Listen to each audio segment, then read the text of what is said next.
Hey friends, if you encounter the issue with ChatGPT Signup is currently unavailable, then please watch this video.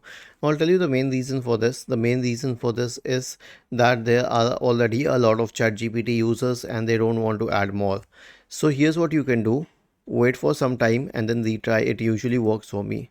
If not, then just restart the browser. For example, if you're using ChatGPT here, okay, just close this browser and then reopen it and then open ChatGPT once again.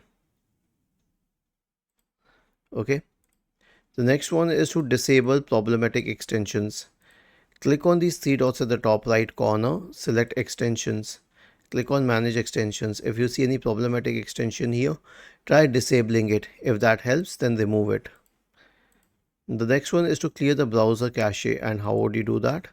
So click on these three dots at the top right corner, select history, click on the bin symbol, select the time range as all time and then click on clear now. And lastly, try a different browser. For example, if you were trying Microsoft Edge, search for Chrome and open Chrome and try it on Chrome. Okay. Was this helpful? If yes, then please subscribe to the channel. If not, then let us know in the comment section of the video on how we could help you further. Thank you for watching this video and have a nice day.